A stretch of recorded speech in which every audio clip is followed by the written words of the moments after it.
자, 맞지마니까요. 백삼경 어떻게 생각하는가 경에서 이 어떻게 생각하는가 경은 부처님께서 37가지 보리분법, 37가지 도법을 설하시는데 그 도법을 수행법, 그러니까 깨달음을 위한 수행법을 설하시는데 제자들에게 연민과 이익, 연민을 하고 그 다음 이익을 바라며 이 교서를 설한다는 장면이 2번까지 나왔고, 그 다음에 3번에서 이제 37가지에 대한 이제 목차가 간단하게 나오게 됩니다. 그래서 이것에 대한 세부 설명은 없지만은 세부 설명을 우리가 현대적으로 조금 음미해 볼 필요가 있어서 다시 636쪽 3번 비구들이여 그러므로 여기서 나는 법을 최상의 지혜로 알아서 그대들에게 설했나니,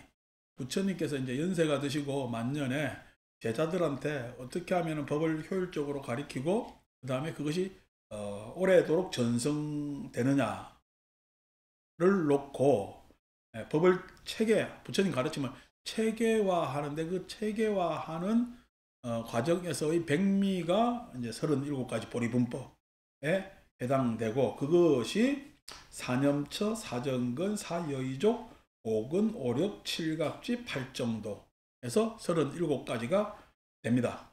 이것은 이제 각기 뭐냐면 작은 형태의 경우로도 나누어져서 설해지기도 하고, 그다음에 이렇게 37가지 보리문법을 한꺼번에 설해지기도 하는 경전들의 여러 가지 모습들이 있죠.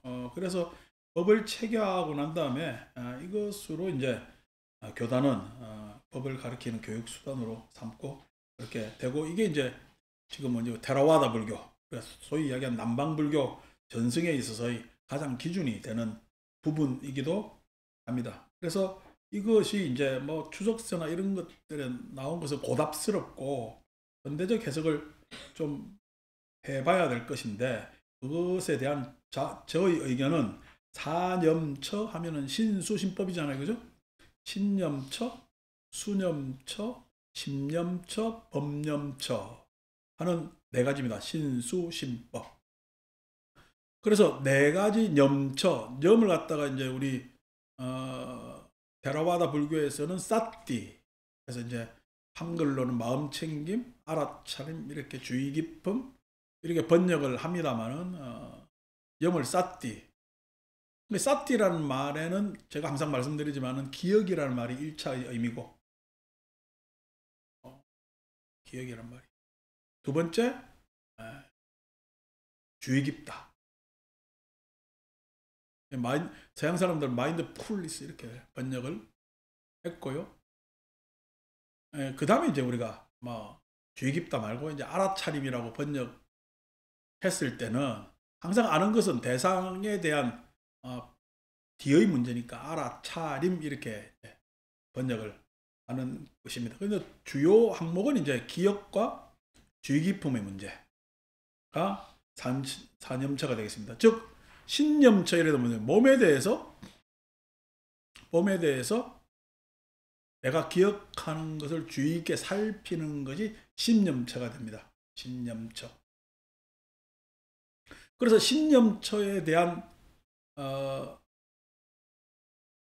경전의 내용들이 있습니다만 따로 분리해서 우리가 지금 103경을 읽고 있는데 이 다음 책인 115경에 가면 염신경이라는 경이 있어요. 염신경. 신념처에 대해서 염신, 사띠, 신, 까야. 그래서 염신경이라는 경으로서 신념처를 설명하고 있는 그런 경이 있고, 수념처에서 염수경이 있어요. 염수경. 그거는 이제 상응부경전에서 이제 나오는 염수경이 있고, 그럼 염신경이나 염법경이 있어야 될 거잖아, 그제? 근데 염심과 염법경이라고 따로 나오지는 않고, 염심과 염법의 문제는 우리가 계속 정형구화된 해탈의 과정 내지는 오계, 오온 이런 가르치면서 쭉 충분히 살아오고 있기 때문에 따로 이야기는 하지 않고 있습니다. 그래서 염신경과 염수경 같은 경우에 따로 또 전달되어 오죠. 그것에 대해서 나중에 가서 이제 읽어보면 되는데, 설명을 하면은 통상 우리가 사념처를 이야기할 때 이 사념처를 설명하시는 분들은 대념처경이라는 어떻게 보면은 테라와다 수행의 아주 소위 경전이라 할 수 있는 대념처경에 입각해서 설명을 합니다. 입각해서 설명을 하는데 이제 그 염신경이나 어떤 대념처경이나 나오는 거 보면은 그 안에 몸에 대한 여러 가지 관찰, 구부리고 피고 하는 거죠. 일어나고 앉고 걸어다니고 행주자와 그 다음에 팔을 이렇게 구부렸다 폈다 하는 장면 내지는 호흡의 장면. 그러니까 여러분들은 일어났다 앉았다가 중요할 것 같아. 여러분들이 수행하는 사람 같으면은 호흡하는 게 중요한 것 같아. 그렇죠? 그래서 다 호흡에 이제 중요성을 가지고 숨을 어떻게 들이마시고 어떻게 내쉬어야 되느냐 초점을 두고 막 읽고 막 하거든요. 근데 그것은 불교를 잘 모르는 그냥 막연한 수행이 호흡법이라고 생각한 데서 비롯된 문제입니다. 그러니까 경전을 읽어보면은 숨이 길 때는 길게 알아차리고 짧을 때는 짧게 알아차리고 길지도 짧지도 않으면은 길지도 짧지도 않게 알아차린다는 내용밖에 없어요. 그럼 길게 해야 돼요? 짧게 해야 돼요? 길지도 짧지도 않게 해야 돼요? 연심 어떻게 하면 좋겠노? 오명전 어떻게 하면 좋겠노? 길게 호흡을 수행할 때 호흡을 하면서 다 길게 단전까지 쫙 끌어당겨야 돼. 안 그러면 이거 어떻게 해야 돼? 물론 힌두 전통에서는 뭐 차크라니 뭐니 해가지고 우리가 이야기하는 뭐 우리 그 동양의 신선도는 단전 이야기 많이 하고 인도도 뭐 차크라 뭐 어쩌고저쩌고 하는 이야기들 많이 합니다. 그러면서 뭐 호흡이나 이런 것들을 막 신비화시켜서 이야기를 합니다. 여러분 호흡을 쫙 해서 단전까지 끌어당길 수 있어요 없어요? 예. 호흡은요 물론 우리 사람은요 폐호흡도 하고 피부호흡도 합니다. 당연히 어떻게 해요? 호흡 참 단전에서만 호흡돼요. 안 그러면 배호흡도 되고 피부호흡도 되고 심지어는 또 뇌도 호흡한다며. 뇌호흡 하잖아. 옛날에 요즘은 문구 다 떨어지지만 옛날 단학하는 사람들 단월다는 뇌호흡 뭐 뇌명상 했잖아요. 뇌호흡. 뇌호흡 하지. 애들 어떻게 뚜껑 덜 닫혔을 때 발딱발딱 하잖아. 그러니까 이게 뇌호흡도 합니다. 인간이 이 피부라는 경계가 실은 닫혀 있는 경계가 아니기 때문에 어디든 다 공기와 접촉을 하고 그렇게 호흡하지만 주된 기간은 폐호흡 기간이지, 그죠? 그렇게 하는데 그거에 대해서 신비화시키니까 뭐 단전 호흡이든 뭐든 이렇게 쭉 이야기를 하고 나도 뭐 어릴 때 무협지 많이 읽었는데 호흡 착 하면은 기를 돌려가지고 운행 기를 운행시켜가지고 하늘을 날아다니고 이래서 나도 축지법 쓰는 거 했더만은 축지법은 안 쓰고 내가 속도법을 썼어요. 무협지 많이 읽으려고. 그렇게 했는데 불교 호흡은 그게 아니라 호흡이 길다는 이야기는 지금 뭔 일이 있다는 거야. 별일이 없다는 이야기야. 별일이 없는데 긴지 모르고 계속 길게 하고 있으면은요 사람은 나태해지기 쉽습니다. 그래서 길면은 길다고 아는 것은 나태해지거나 그 다음에 내가 그냥 방일 마음을 놓아버릴 수 있으니까 그것에 대해서 알아차린다는 거예요. 호흡이 짧으면요 뭐죠? 급하지. 심장 박동이 폴딱폴딱 뛰고 급하면 호흡이 짧을 수밖에 없지. 호흡이 짧으면 내가 여유가 있어요? 여유가 없어요? 여유가 없으니까 호흡이 짧은 줄 알아서 여유를 찾는 것이 핵심이에요. 호흡이 길지도 않고 짧지도 않다는 이야기는 일상이지. 호흡이 길지도 않고 짧지도 않다는 이야기. 일상이라는 것은 생각을 좀 하고 살아라는 것에 대한 반면교사를 이야기를 하는 겁니다. 다시 말해서 신념처의 핵심은 오늘날로 이야기하면 자세입니다. 자세. 그러니까 자세라는 것은 여러분 지금 앉아있는 자세가 있잖아요. 여러분 내가 어떻게 앉아있는지 알아요? 그냥 편한 대로 앉아요. 여러분들은 편한 대로라고 이야기를 하지만 여러분들의 각각의 자세는 다 다릅니다. 편한 대로가 다 다르다는 이야기죠. 왜 그 편한 대로가 돼 있냐니까 그것이 여러분들의 자세, 다른 말로 얘기해서 몸버릇 습관이라는 거예요. 4년차의 핵심은 다 습관에 대한 이야기입니다. 습관에 대한 이야기입니다. 습관. 근데 몸의 습관을 우리는 버릇이라고 이야기를 하지. 버릇. 근데 내가 몸버릇을 잘 알아요, 몰라요? 잘 모르지. 요즘 지금 선혜심 허리가 안 좋으니까 막 짚고 있잖아. 부자연스럽게. 저건 습관이 아니고 의도잖아, 그지? 의도지. 근데 습관이 있거든. 습관. 몸에 대한 습관을 내가 평상시 알고 그 다음에 그것에 대해서 습관이 좋은 습관도 있죠. 좋은 버릇도 있지만 안 좋은 버릇이 많을 것 아니요. 몸에 대해서 자세는. 저도 이렇게 허리를 꼿꼿하게 펴고 있는 게 좋아요? 조금 웅크리고 있는 게 좋아요? 저 웅크리고 있는 거 좋아합니다. 허리가 이렇게 꼿꼿하게 서 있으면 이게 좋다고 그러는데 뭐 그냥 이거보다는 그냥 편안하게 있는 걸 좋아하거든요. 그런데 실은 나중에 이렇게 편안하게 있으면 허리에 좋아요, 안 좋아요? 안 좋죠. 그러니까 허리라는 것은 어떻게 보면은 나를 자세에 있어서 가장 기본적인 뭐냐면은 신체 배열이기 때문에 꼿꼿하게 하는 게 좋거든요. 알면서도 못하고 있으면 고쳐야 되겠지. 이제 그런 것이 신념처에 해당됩니다. 신념처에 해당되는 거예요. 그래서 몸버릇에 대한, 즉 신체 배열에 대한 두루룩고 일어나고, 우리가 오른쪽으로 심장이 위쪽으로 가고 오른쪽으로 이렇게 기대어서 눕는 것이 불교 집안의 버릇입니다. 왜냐니까 심장 쪽으로 압박을 하면서 누우면 이게 심장이 힘이 들죠. 그래서 심장을 열어놓고 오른쪽으로 이렇게 모로 들어 눕는 것이, 그래서 모로 들어 눕는다는 건 완전히 잠에 푹 들어간다는 이야기야. 반잠을 잔다는 이야기야. 반잠을 잔다는 이야기는 그게 이제 부처님도 그렇게 하셨고 하기 때문에 했는데 요즘은 오른쪽으로 들어 눕는 게 힘들어. 평생 그랬더니 이거 허리도 아이고 그래서 왼쪽으로 돌아놓으니까 오히려 더 편합니다. 근데 왼쪽으로 돌아놓으면 심장이 압박되죠. 그렇게 안 살았으니까. 그래서 이제 바로 누워요. 잘 때 보면은 매일 요란을 다 뜹니다. 오른쪽으로 갔다 왼쪽으로 갔다 그렇게 한단 말이요. 이제 그런 것들도 다 버릇이죠.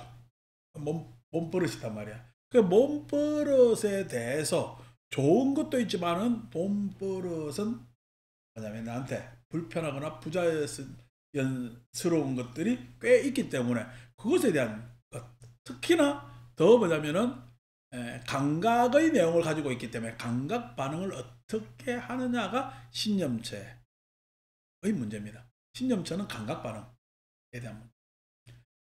그래서 그런 것들에 대한 자세의 문제를 신념체에서 우리는 고민하지 않을 수가 없죠. 왜 이야기를 하느냐니까 단순히 염처경이나 이런 걸 보면은 그냥 몸에 대해서 숨쉬고 구부리고 펴고 하는 것을 알아차린다로 끝나는데 알아차리는 것이 아니거라. 중요한 것이 사념처 다음에 사정근 있잖아요. 그죠? 사념처가 그렇게 사는 것에 대해서 알아차리는 것을 계속 열심히 정진하겠어요? 그러면 이것을 고치려고 정진하겠어요? 고치려고 정진하겠죠. 그래서 문제점을 발견하는 겁니다. 신념처에서의 버릇의 문제점을 관찰하는 것이 중요한 것이거든요. 자, 수념처로 가봅시다. 수념처는 우리 잘 알잖아요. 고수, 락수, 불고불락수. 고수, 락수, 불고불락수. 느낌에도 버릇이 있습니다. 느낌에도 버릇이 있습니다. 자, 몸버릇은 내가 지금 어떤 분들 보면은 앉으면 다리 뜨는 사람들이 있다. 앉으면 다리 뜨는 사람들. 다리 들고 있으면 다리 뜬다고 알아요. 자기 몰라요. 모릅니다. 앞에 앉아있는 사람이 너무 경박스럽게 보이니까 다리 그만 떨어라 그러지. 다리 그만 떨어라. 그럽니다.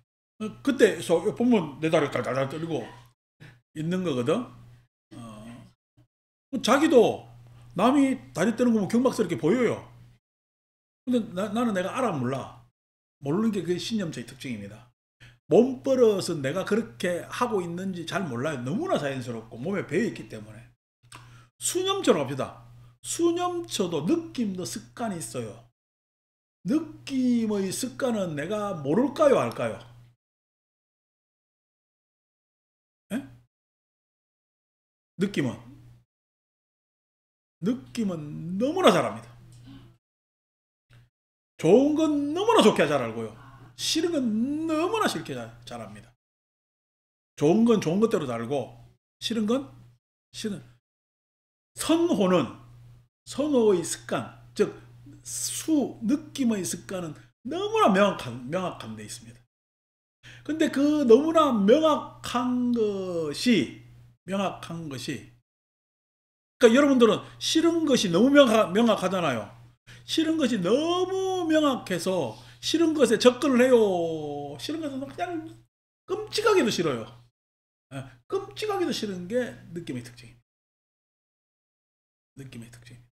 좋은 거는 너무나도 좋아요. 그래서 이제 수점처 염수경을 보면은 느낌이라는 것은 나한테 좋은 느낌이 있었지만 그게 지속돼 시간에 따라 지나가 버려.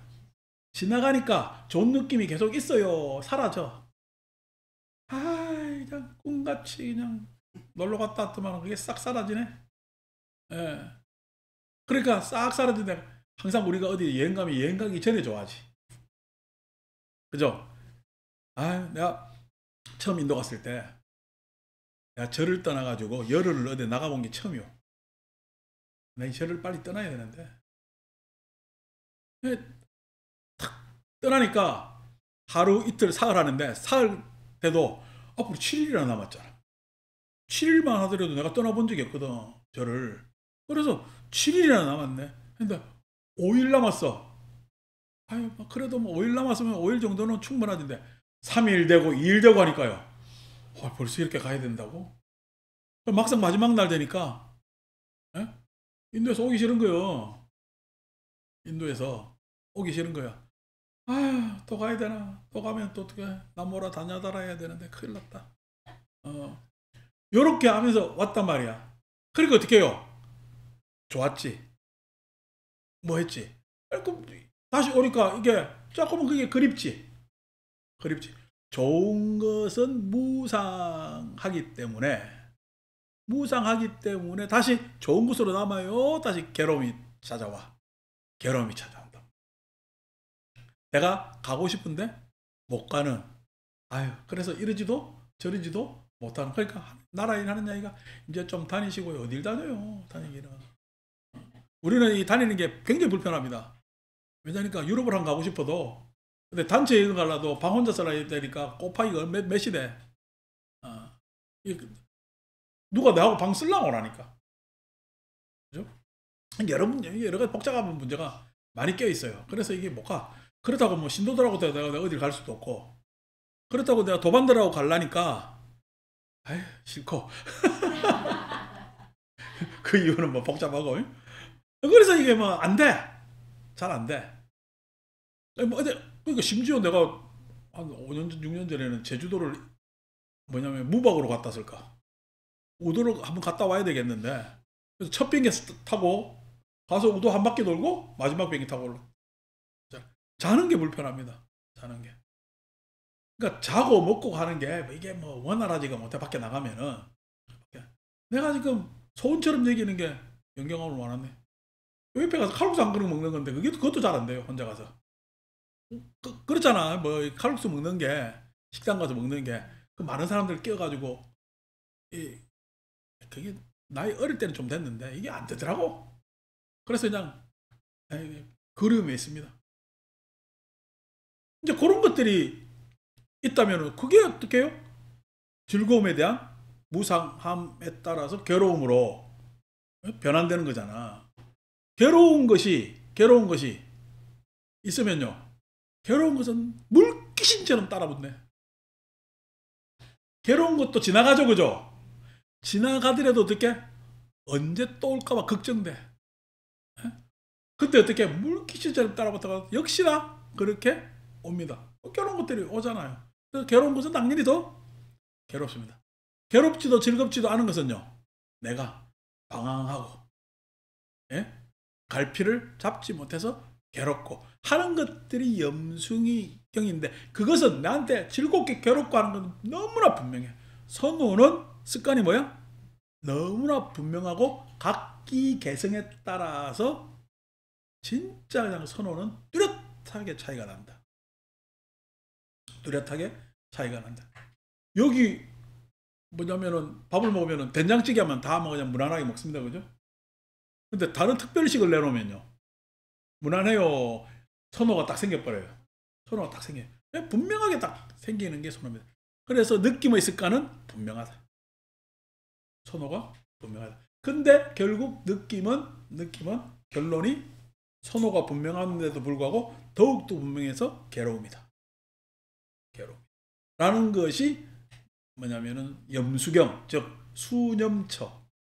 그래서 관신부정하고 관수시고하지. 그죠? 관신, 몸을 관하니 그 몸은 부정, 깨끗해, 그냥 더러워. 여러분들한테 더러운 것을 내가 직관적으로 일러드리는 게 뭐잖아. 나는 좋다고 여기서 먹고 있던데 1m도 안 되는 밑에 뭐가 있어? 화장실 저 멀리 있는 거 아닙니다. 직선거리로 1m도 안 되는 딱 밑에 있습니다. 근데 나는 어떻게 해요? 1m 안 되는 밑에 여기 있다고 생각해. 깨끗한 척, 고고한 척 있어. 뱃속에 그냥 덩어리 한 개씩은 다 들고 다니면서 뭔 놈 깨끗한 척 이렇게 탁 다니거든. 그렇다는 얘기야. 사람이 보면은 다 누구한테 아유 내 팔자 이야기 다 해줄 수가 있습니다. 제가 이야기잖아요. 여러분이나 나나 팔자는 뭐요? 생로병사입니다. 다 그거 들고 있어요. 근데 괜히 나는 무슨 특별한 운명이나 있는 줄 알고 생각하시는데 그 엄청난 착각이. 그래서 관신부정이에요. 관신부정. 몸을 관하는 데 있어서 부정. 몸은 깨끗하지 않다라는 것을 잘 알게 되면은 몸의 집착에서 벗어날 수가 있다. 그래서 그것이 그냥 전체적으로 이야기하지만은 내 생활 안에서는 자세의 문제다.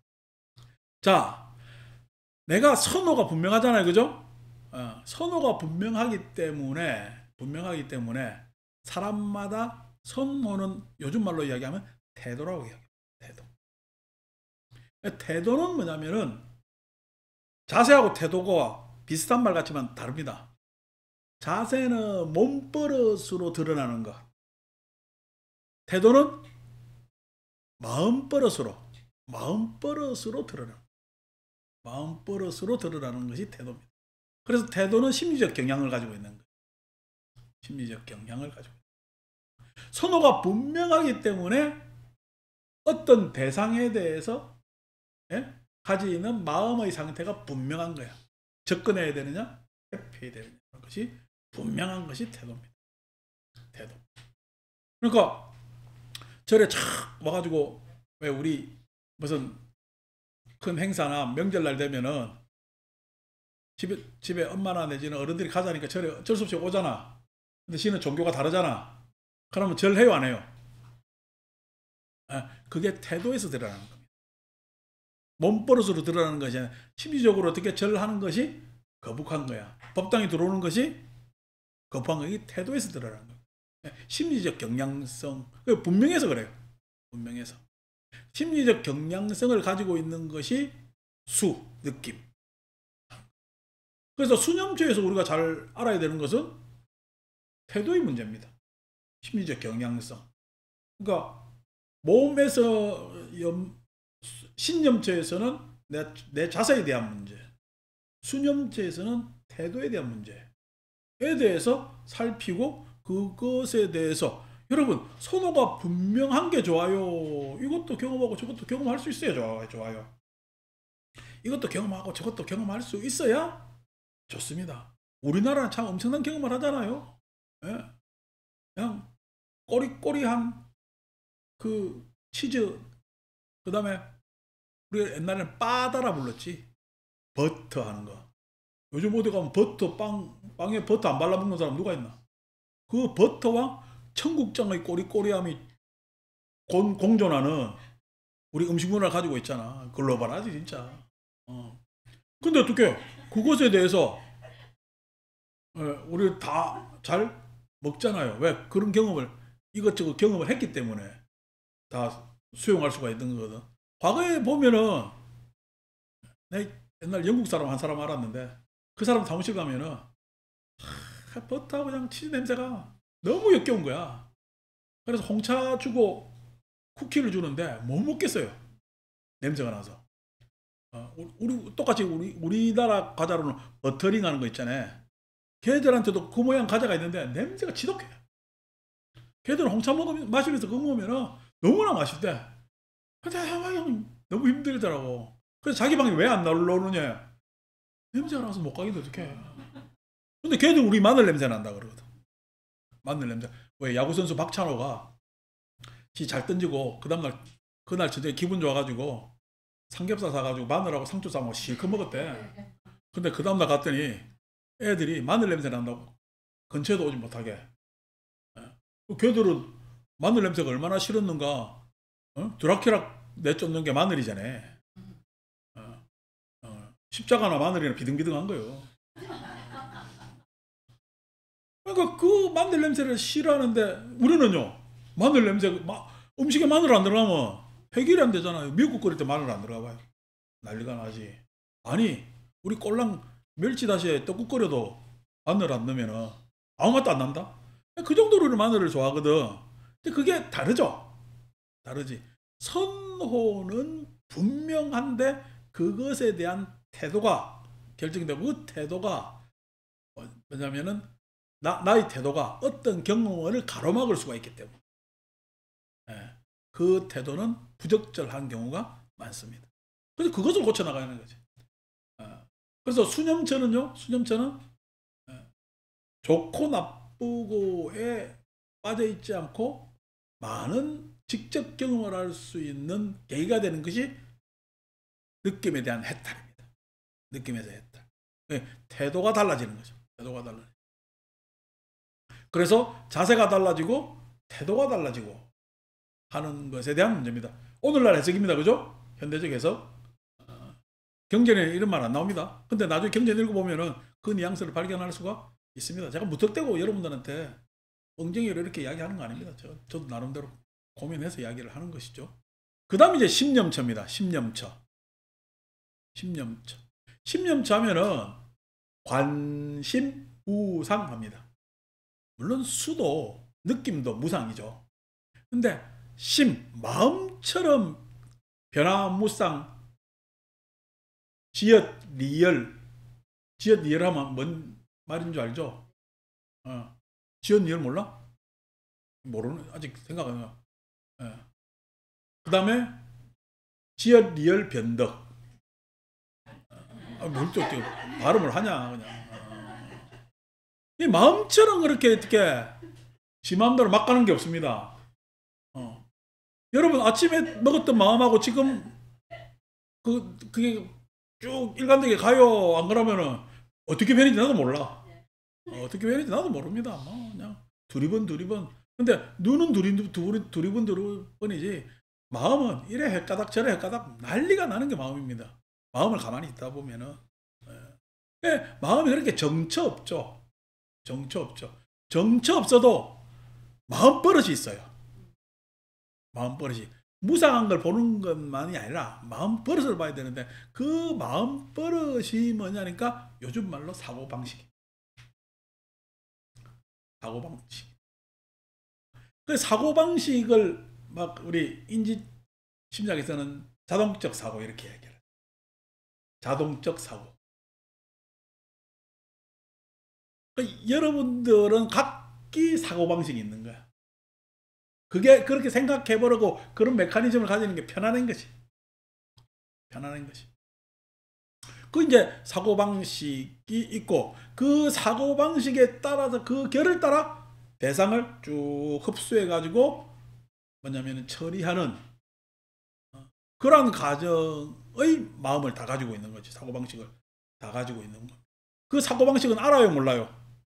모릅니다. 내가 그런 사고방식을 가지고 있는지 어떤지 잘 모릅니다. 즉 똑같이 가래 집착을 해도 그 가래 집착의 뭐냐면 과정, 방식이 다르다는 얘기. 방식이다. 그래서 어떤 사물이 하나 탁 있어도 생각이 다 그냥 달라. 그것을 바라보는 생각이 다 다릅니다. 그러니까 당연히 표현이 다르지. 자, 내가 어디 가자 하면 여러분들은 대답은 어떻게 하겠어요? 글쎄요도 다 안 합니다. 어디 가자 이러면요, 일단 눈을 피해. 일단 눈을 피해. 근데도 눈을 피해가지고 그날을 모면해서 그 다음날 어떻게 되겠어? 그래도 뭔 대답은 해야 될 것 같거든? 뭔 대답을 해야 되는데 가야 되는지 말아야 되는지 고민하다가 그래도 침묵을 오래 하는 사람은 그래도 갈 의향이 좀 있는 사람이야. 근데 적극적으로 하는 사람은 가는 사람 아니면은 뭔 이유가 있는 사람이야. 근데 침묵을 오래 하는데 어떻게 침묵이 가려고 고민하는 사람도 있고 그래도 뭔가 또 이유를 대야 되는데 막 딱히 이유가 또 없어. 그래서 그거 여러 가지가 있잖아. 그거 사고방식입니다. 그것에 대해서 처리가 내가 다 알아. 어떻게 하는지. 지금 15년을 봤는데 그걸 내가 모르겠어. 나라에 제일 찔리는 게 아니라 그냥 나라인의 사고방식은 항상 보여. 뭐 이게 무슨 감추고 말 게 없거든. 그래서 다 알아요. 뭐 감추려고 해도 내가 다 알겠는데 어떻게. 자꾸 보니까 그 방식이. 여러분들도 내 사고방식을 볼 것 아닌가 봐. 그 사고방식은 본인이 어떤 일이 생기면은 가만히 보면 보이지만 일반적으로 그냥 아무 일 없을 때 사고방식은 잘 안 보입니다. 잘 안 보이지만은 그렇게도 알아차릴 수가 있지. 요때 알아차린다는 바로. 근데 그 사고방식이 때로 어떻게 경솔해서 문제일 수도 있고 너무 신중해서 문제일 수도 있잖아요. 경솔과 신중이 다 좋은 게 아니에요. 경솔이 나쁘고 신중이 좋은 게 아닙니다. 신중해서 문제가 될 수도 있고 경솔해서 문제가 될 수도 있습니다. 그러면은 경솔하고 신중한 것 안에서 주의 깊어야죠. 주의 깊다는 이야기가 경솔한 데만 붙는 단어가 아닙니다. 신중한 데도 주의 깊어야죠. 왜? 그만큼 판단 결정을 늦게 하면은 다른 사람 일이 진행이 안 되잖아. 그래서 그것에 대해서 그 사고 방식에 대해서 아는 것도 수행법입니다. 사고방식. 그러면 이 사고방식에서 알았다. 그럼 사고방식을 넘어서는 그러한 방식을 가져야 되잖아요, 그죠? 그러한 방식이 그때 이 사고방식부터 생기는 것이 지혜입니다. 지혜. 그러니까 사고방식이라는 건 누구 중심이야? 내 중심이지. 그럼 지혜는 누구 중심이야?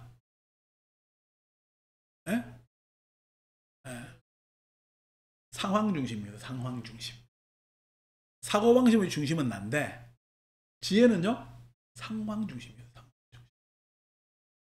그러니까 어떤 일이 생기면은 사고방식에 빠져있는 사람은 뭔 말이 많아요. 뭔 말이 많다는 얘기가 뭐 변명거리가 있고 이유도 있고 뭐가 말이 많아. 그건 뭐의 중심에 있다? 사고방식의 중에 있는 거야. 아니고 상황에 있다면 뭐야? 어떤 일이 생기면은 항상 제가 이야기하잖아. 이유를 따져라 합니까? 해결해라 합니까? 상황을 종료시키든지 해결할 수가 있는 그런 게 그게 뭐냐면 지혜로 바뀌는 거거든. 그래서 지혜로 바뀌는 핵심이 뭐냐면 사고 방식의 변화입니다. 근데 이 사고 방식은 뭐 때문에 생겼어? 선호 때문에 생겼어. 선호 때문에. 그 선호의 즉 직접 경험이 편협되지 않아야만이 사고방식이 달라질 수가 있어요. 편협되지 않아야만이 사고방식이 달라질 수가 있는 거죠. 그러니까 예를 들어서 이제 다음 이야기한 법념처는 사유체계입니다. 관념체계. 사유체계, 관념체계입니다. 그러니까 지금까지 신수심의 총체가 법념체에서 이루어집니다. 그래서 관념의 체계지. 우리가 한 30년 전만 해도 가부장적 문화죠. 30년 전만 해도 가부장적 문화 아닙니까? 가부장적 문화에서, 그냥 가부장적 문화라는 얘기는 가부장적 사유체계나 관념체계를 가지고 있다는 얘기예요. 그러한 가부장적 질서 안에서 사고방식이라는 것이, 여자는 몇 시에 들어와야 돼? 여자는 그때 밤 뭐냐면 9시 이후에 난리가 난 집 많았습니다. 다 큰 사회생활을 하는 사람도 9시 이전에 다 들어오라고 뭐 누가 그래요? 어이? 저것이 그냥 9시 밤 늦게 들어와가지고 어디 시집 가려고 그러냐고. 밤 늦게 들어오는 거 시집 가는 거 무슨 상관이 있습니까? 그리고 따지면은 밤 일찍 들어오는 놈이 시집 잘 가요? 늦게 들어오는 놈이 시집 잘 가요? 시집의 성공률로 보면은 늦게 들어오는 놈이 훨씬 더 확률이 높지. 그러니까 좋은데 시집 가야 된대. 아니, 그런 아버지 뒀는데 뭔 좋은데 시집 가겠습니까? 전혀 이게 객관성이나 합리성이 없는데도 그런 이야기를 막 했다는 이야기가 뭐냐면 사고방식이라. 사고방식이 그렇다네. 사고방식이. 그러니까 그런 방식대로 어떻게 어떤 뭐냐면 대상이 해석되고 그 해석이 이런 메커니즘으로 쭉 가가지고 사유체계로 굳어진단 말이죠. 뭐 이게 다 앞에 피해자잖아. 피해자. 저도 어릴 때 마찬가지죠. 아니, 친구들은 어디 몇 박 며칠 놀러도 가는데 가지를 못하게 만드네. 속이 터질까. 그거 때문에 가출할까 고민도 막 하고 했는데, 가출하면 내가 너 또 삼식이라 밥 세 때를 어디서 얻어먹을 데가 없어서 이게 고민하다가 했는데, 대학을 이제 뭐냐면 외지로 오니까 모든 게 그냥 쫙 채증이 다 내려갔지. 그다음부터 내 마음대로 이제 사는 것 아닙니까? 그렇게 사는데, 실은 어릴 때 그렇게, 요즘 애들 막 어디 자기가 여행 계획 짜가지고 막 다 가잖아요. 과거에는 뭐 여행 갈 돈도 없었지만은 그런 계획 짜고 있으면은, 우리 옛날 국어책에 보면 희곡 한 편이 나왔는데, 희곡에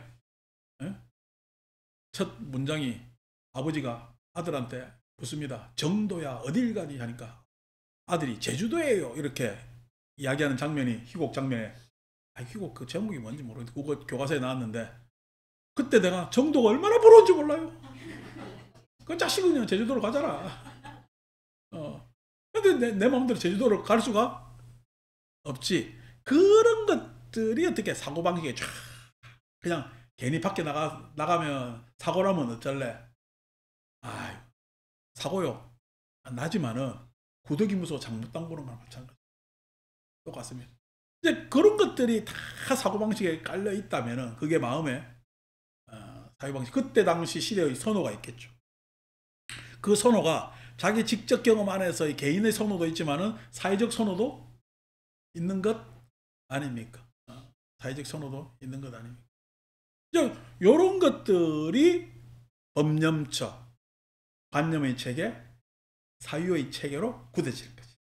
그래서 마치 그러한 사유의 체계, 우리가 이야기하는 관념이나 개념 같은 그것들이 마치 내 것인 양 생각하기 때문에 관법무아라고 해요. 그러한 뭐냐면은 사상에는 어디에도 악어, 절대적, 그게 절대화되어 있는 관념, 우리 절대화되어 있는 관념을 이데올로기 이렇게 하죠. 그 이데올로기라는 건 좋지 않은 거예요.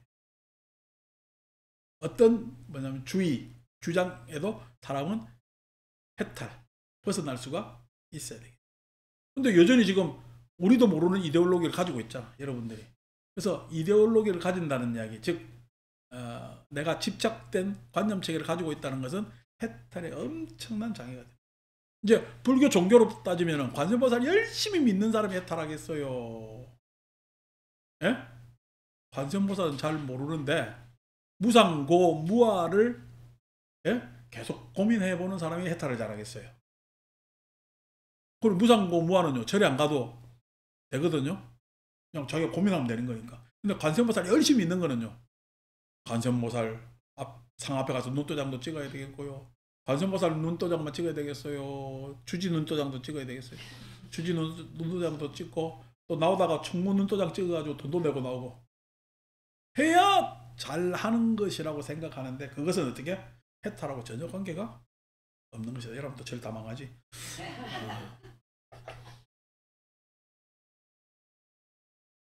그게 이제 법점처입니다. 그러니까 우리가 가지고 있는 불교에서의 신학적 요소, 우리가 맡은 종교적 믿음을 강요하는 모든 요소는 해탈에 잘해야 돼요.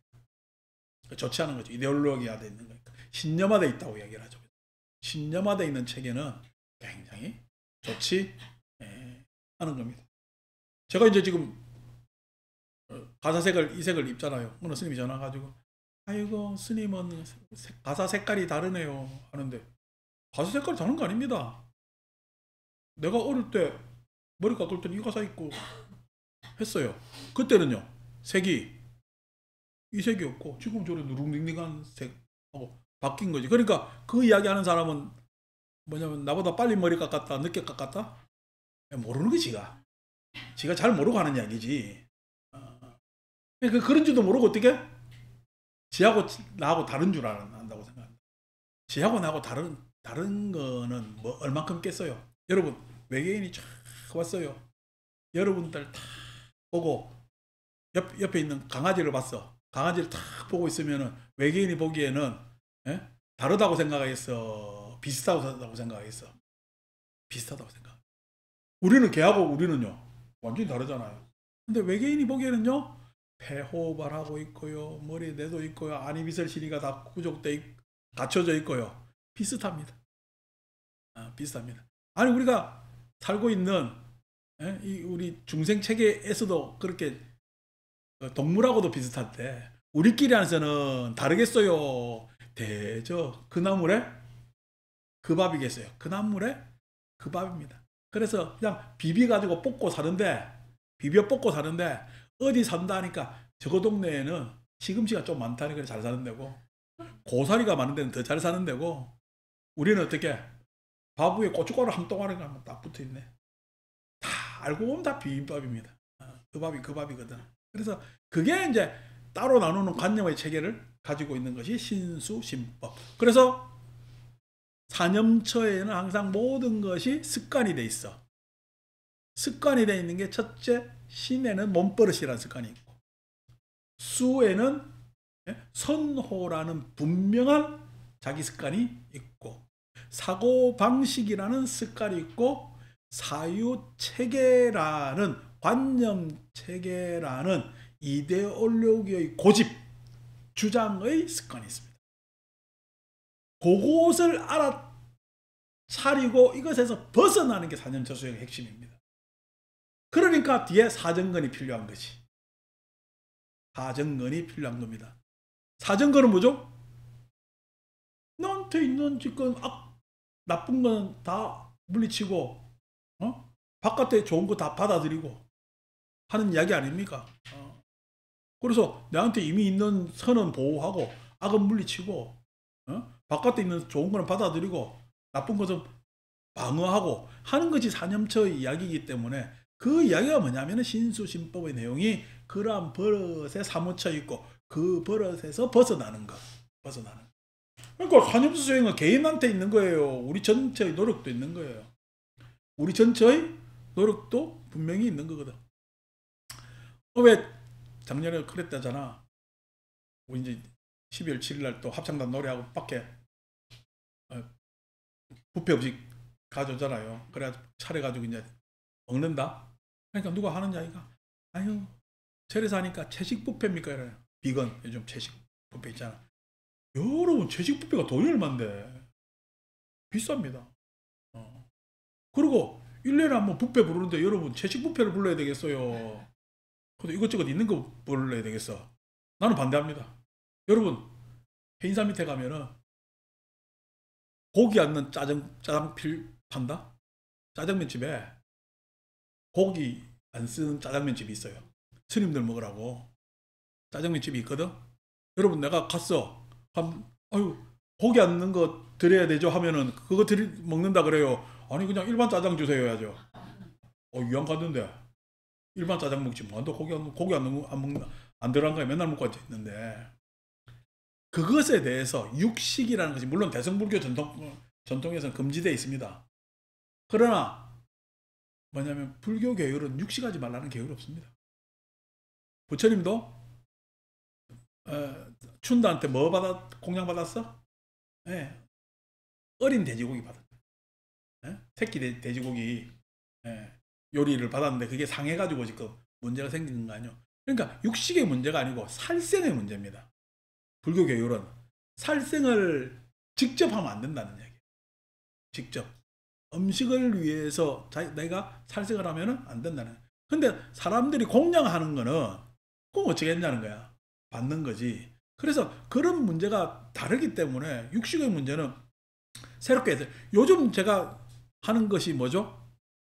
계율이 스님들이 육식을 하지 말아야 되겠어요. 안 그러면 식당을 가지 말아야 되겠어요. 내가 식당 가지 말아라. 식당 가지 말라는 이유가 뭐냐니까 우리 이렇게 모여서 간혹가다 밥 먹을 수 있지.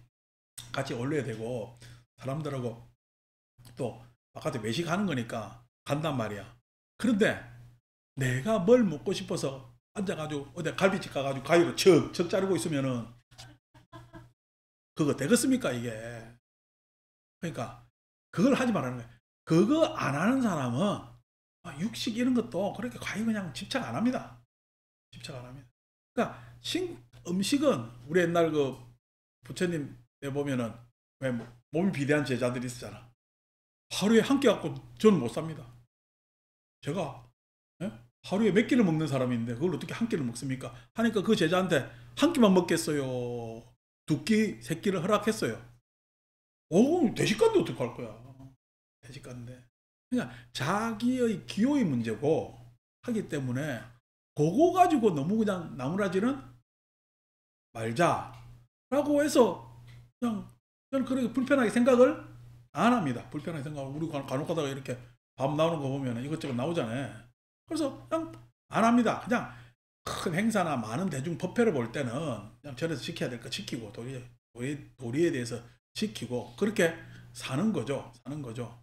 자, 그런데 그것보다 육식의 문제가 더 불교의 기준이 돼야 되겠어? 탐진치의 문제가 더 기준이 돼야 되겠어? 육식은 안 해요. 근데 주머니에 돈은 두둑하네. 그럼 잘 사는 겁니까? 아닙니다. 육식의 문제가 중요한 것이 아니라 탐진치에 대해서 경계하고 사느냐 안 사느냐 이게 가장 중요한 문제란 말이에요. 그러니까 계율냈을 때 그 계율의 핵심은 탐진치의 문제입니다. 탐진치의 문제. 살생하는 것도 탐진치의 문제고 도둑질하는 것도 탐진치의 문제고 사음하는 것도 탐진치의 문제고 거짓말하는 것도 탐진치의 문제입니다. 술 마시는 것도 뭐야? 탐진치의 문제입니다. 그러니까 탐진치의 문제로 접근하잖아요. 탐진치의 문제로 접근하면은 내용은 많이 달라진다. 그래서 중요한 것은 탐진치를 경계 대상으로 잡고 있느냐 안 잡고 있느냐 이것으로 달라져야 돼. 바뀌어야 될 것 아닙니까? 그런데 그것을 형식 논리상 그러니까 지금 우리가 이 옷을 조선시대 옷을 계속 입고 다녀야 되는 것도 회의적인데 뭐 좋은 것도 있어요. 불편한 것도 있고. 그러니까 좋은 게 있다면은 뭐가 좋냐면은 일단 옷이 여러분처럼 타이트하지 않기 때문에 몸에 부담을 주지 않는 게 한복입니다. 한복 체계가. 근데 안 좋은 거 있어요. 뭐 안 좋은자면은 내가 공항에 가서 화장실 가봐. 이 몇 개를 풀어야 돼 이걸. 안 좋습니다. 좋은 것도 있고 안 좋은 것도 있죠. 이것은 그게 맞게 또 개량시켜야 되는데 참 전통 그거에 고답스럽게 잡혀 있단 말이야. 이런 문제 저런 문제들을 생각했을 때 소위 이야기해서 아까 이야기한 대로 사고방식이나 사유체계의 문제에 대해서 선호의 문제에 대해서 이거 다 걸리는 문제잖아요. 다 걸리는 문제. 그것이 사념처입니다. 사념처. 그래서 그 사념처 수행을 하면은 사람이 자유로워지겠죠. 그 자유로워지는 것을 여의족 이렇게 이야기합니다. 여의족. 삶에 있어서 자유롭고 만족스러운 것을 여의족이라고 이야기하고, 여의족이 뭐죠?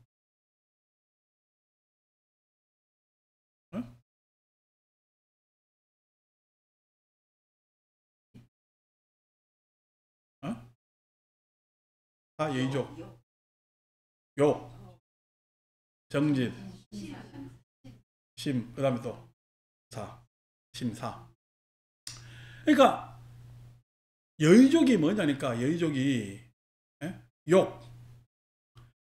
욕이라는 것이 의욕이랬죠. 사념처를 해보니까 내가 삶이 달라지잖아. 개선되잖아. 사념처를 하니까, 정진을 하니까. 그래서 자꾸 공부하는데 의욕이 생기지.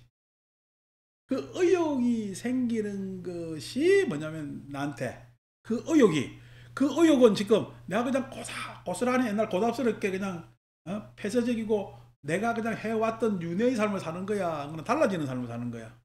달라지는 삶에 있어서 의욕이 생기고, 그 의욕은 어디를 향한 의욕이냐? 열반을 향한 의욕. 자유, 평온을 향한 의욕입니다. 그 의욕이 생기는 것이, 그 의욕이 마음에 경향화되면은 믿음이라고 얘기해요. 하여의족 다음에 뭐가 나와? 오근. 오근, 오력 나오잖아요. 오근할 때 첫째가 뭐야? 신하는 거예요. 그러니까 의욕이 뭘로 달라지느냐? 믿음. 의욕이라는 것은 마음에서 발산되는 기본적인 욕구 같으면은 믿음이라는 건 마음의 경향성으로 자리 잡게 되는 거예요. 둘 다 목적지가 어디야? 열반이야.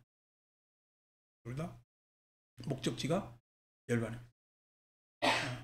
누가 깨달으면 어떤 상태가 됩니까? 이렇게 이야기하는데, 깨달음하고 상태하고는 이게 언어가 다릅니다. 열반은 상태고, 깨달음은 뭘 아는 거잖아요. 무엇을 아는 것은 그건 연기법이 대상이에요. 연기법이 대상. 연기법을 깨닫고 열반의 상태에 드는 겁니다. 열반의 상태. 그래서 언어로는 정득하지. 정득. 그래서 이게 사람들한테 교육이 안 되다 보니까 언어의 혼재가 생기는 거지. 언어의 혼재가.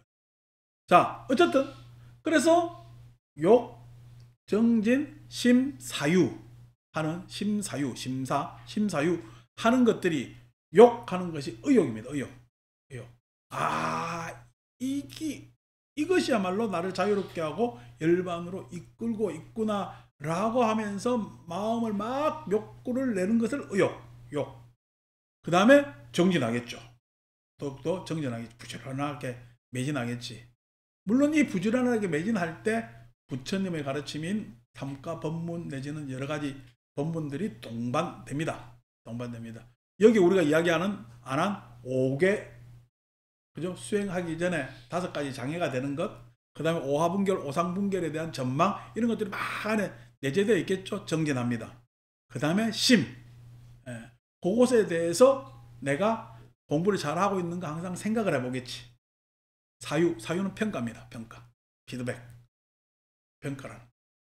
그래서 여러분들이 살면서 생각하고 숙고하면서 평가한다면은 여러분 삶은 지금 잘 살고 있는. 근데 별 생각 없이 평가할 자료도 부족하면은 여러분들은 잘 살고 있는 거야? 안 그러면은 밥 먹고 숨 쉬고 있는 거야? 밥 먹고 숨 쉬고 있는 겁니다. 생각하고 숙고하고 평가한다면은 여러분들은, 어제 내가 나라연 내 영양제 이야기했지만은 영양제를 먹을 필요가 없습니다. 내 영양제를 먹을 필요가 없어. 근데 밋밋하게 살면요, 영양제 먹어야 됩니다. 걱정돼서라도. 근데 영양제 먹고도 어떻게 이 안에 영양이 많이 올라간다고요? 좋은 거 아닙니다. 내가 살찌가지고 좋은 거 아무것도 없어요. 내 운동은 앉아가지고 명상한다고 내 운동이 되는 것이 아니라 내 운동은 건전한 생각입니다. 숙고입니다.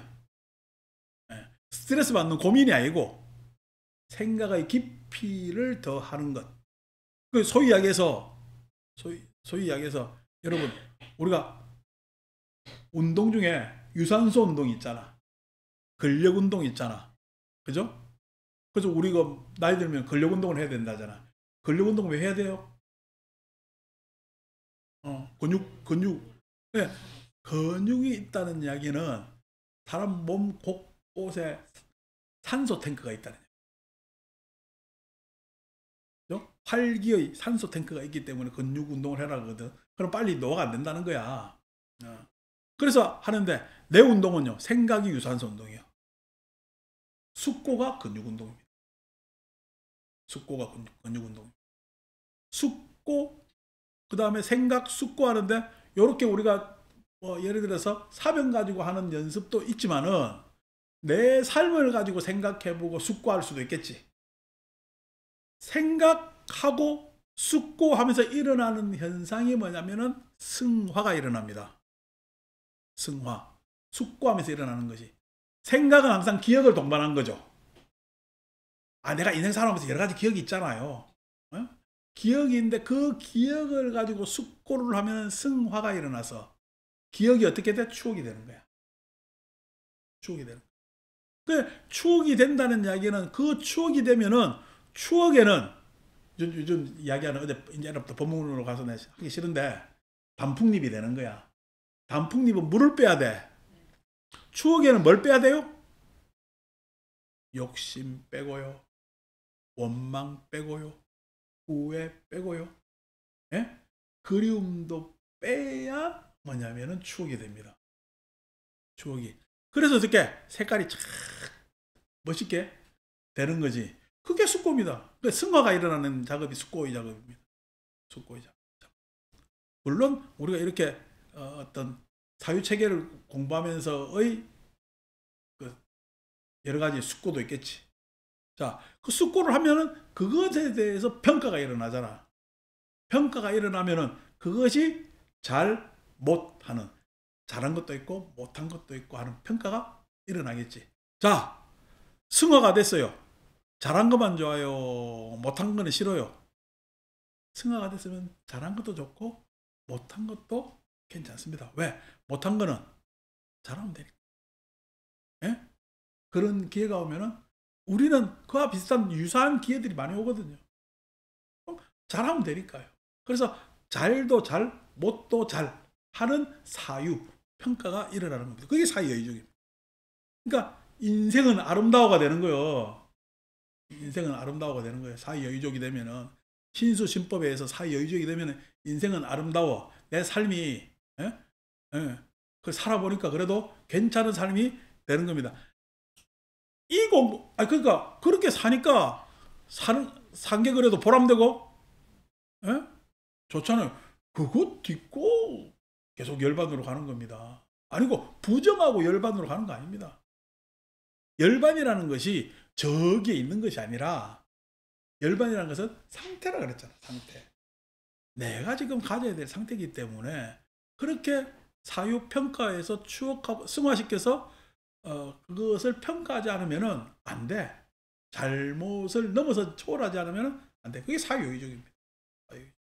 이때 의욕에서 생겼을 때 옥은 뭐가 생겨? 믿음이 생긴다.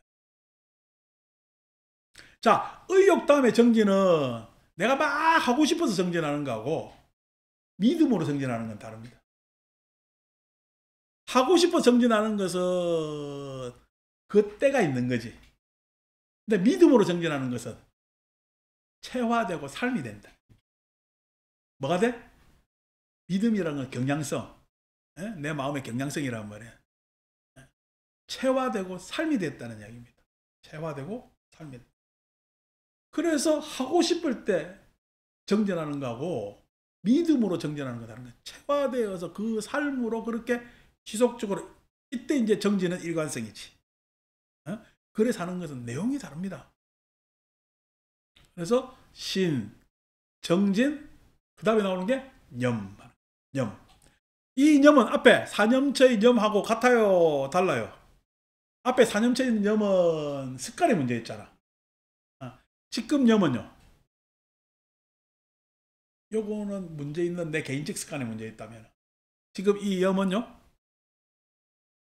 새로운 삶의 내용에 대한 념입니다. 그러니까 우리는 좋은 기억, 좋은 추억, 뭐냐면은 평가해서 잘잘못을 초월한 그한 경험이 계속 누적되겠죠. 계속 누적되겠죠. 아니, 네? 그러니까 우리가 관념, 옛날 미국 드라마 보면은, 아이, 참 이혼을 그래 쉽게 하네.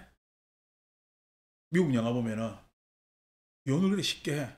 아이고 어떻게 그냥 저 사람들은 결혼하는 거 아무것도 아닌가 보다. 저렇게 뭐냐 이혼을 저렇게 수월하게 하고, 또 이혼했는데도 희한하게 사는 게,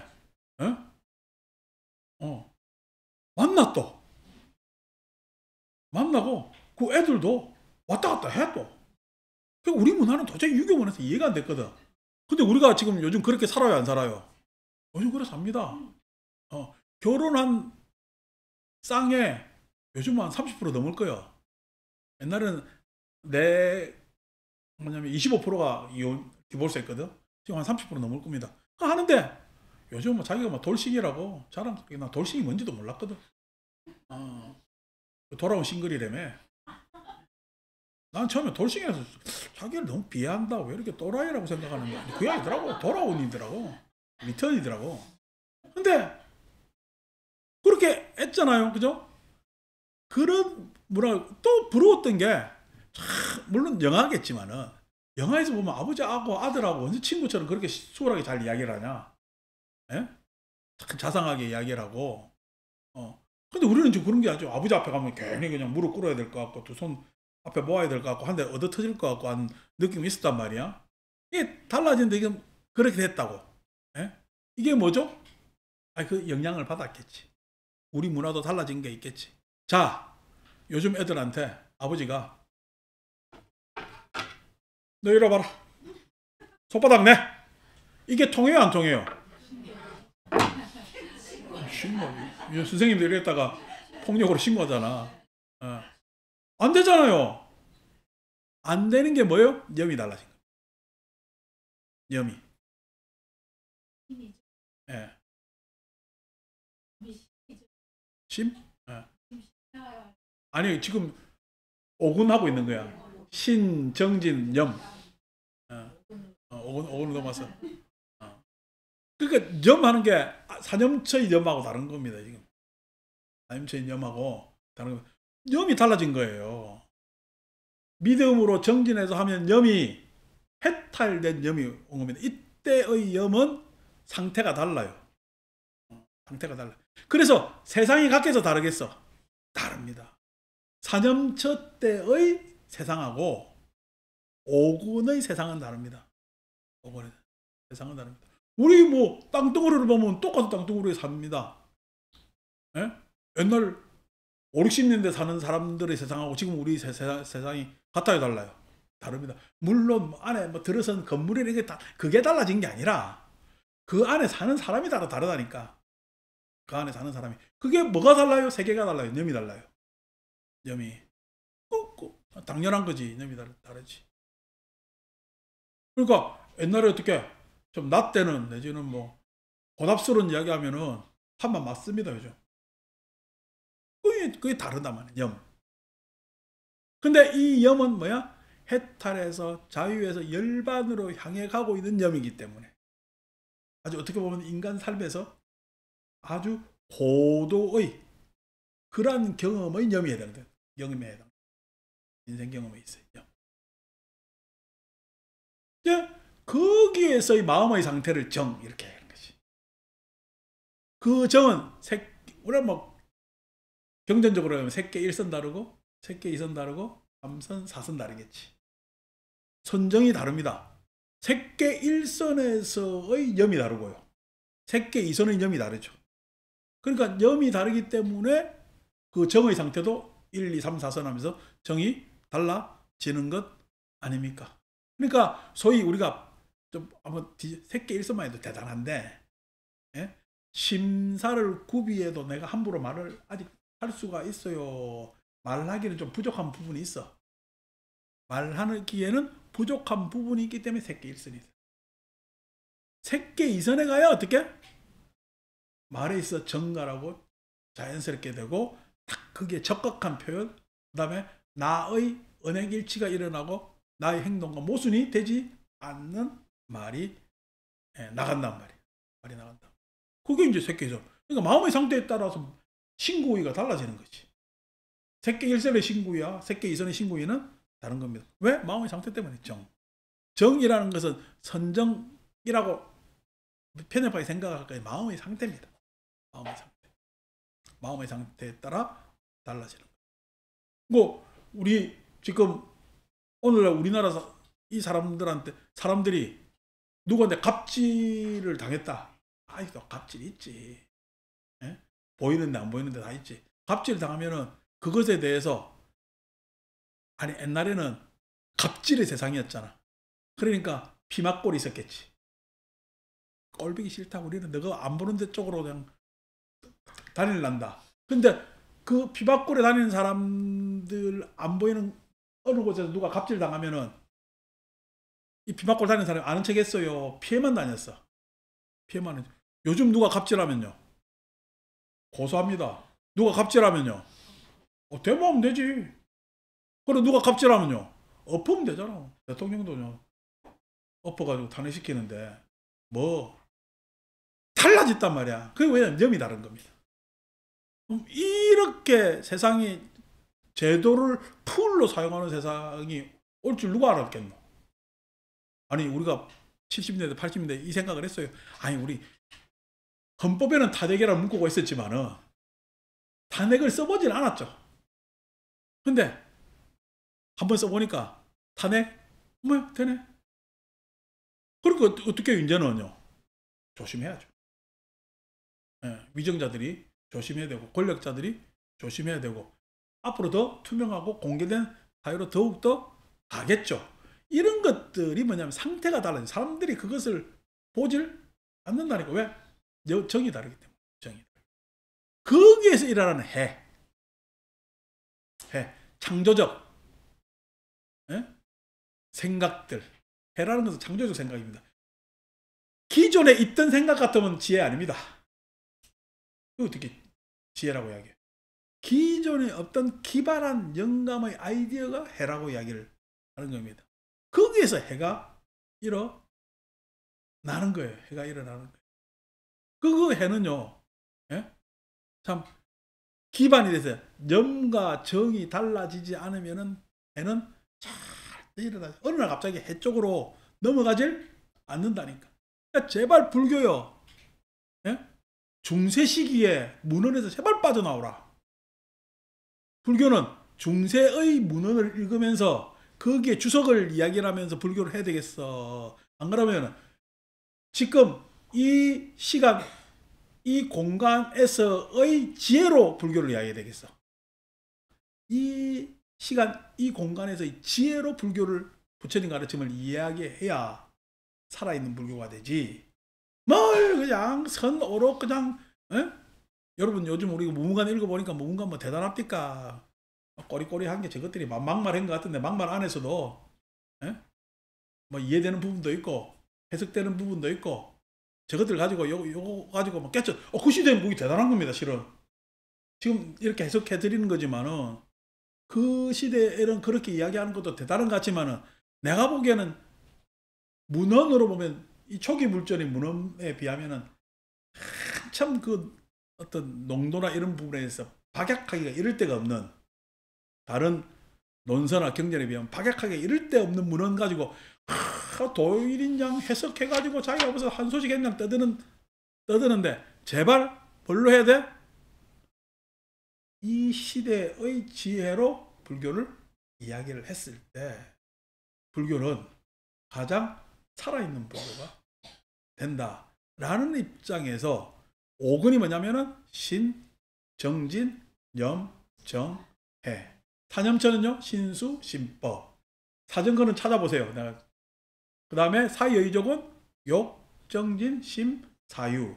그다음 오근은 신, 정진, 염, 정, 해. 됐죠, 그죠? 그 다음에 이제 오근, 오력, 그 다음에 칠각지, 팔정도인데 오력, 칠각지, 팔정도는 이제 다음 주에 이야기하도록 그렇게 하겠습니다. 마칩니다.